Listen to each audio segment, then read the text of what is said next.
Hello guys, तर सोसायटीतील मुलांनी contribution करून न्यू इयर सेलिब्रेट करायचं ठरवलं आणि मला केकची ऑर्डर दिली. 250 रुपयांचं टार्गेट दिलं होतं आणि चॉकलेट केक हवा होता. तर लहान मुलं होते म्हणून मला त्यांना काहीतरी इनोव्हेटिव्ह द्यायचं होतं, म्हणून मी त्यांना hidden new year message with hidden gems असा केक देण्याचं ठरवलं.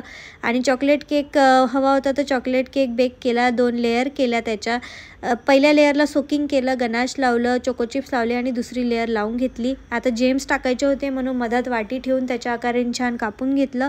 त्यामध्ये गनाश लावलं आणि चोको चिप्स आणि जेम्स टाकून एक स्लाइस ठेवून त्याला छान गनाश लावून घेतलं. आता मेसेज लावण्यासाठी मी इथे प्लॅस्टिकची शीट ठेवली, त्यावर पेपरवर लिहिलेला हॅपी न्यू इयर 2024 मेसेज लावला आणि त्यावर अजून एक प्लॅस्टिकची शीट लावली. तर वरची जी प्लॅस्टिकची शीट आहे ती थोडी बाहेर येऊ द्या, म्हणजे खेचायला सोपं जाईल.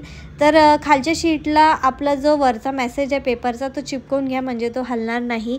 आणि मी पेपरवर लिहिला आहे, पण याऐवजी तुम्ही फॉन्डंटचा वापर देखील करू शकतात, म्हणजे खाली फॉन्डंटवर लावलेला मेसेज आणि वरती फक्त प्लॅस्टिक शीट ठेवा. तर माझ्या अकॉर्डिंग मी त्यांना डेकोरेट करून दिलं आणि अशा पद्धतीने आपला केक तयार झालेला आहे.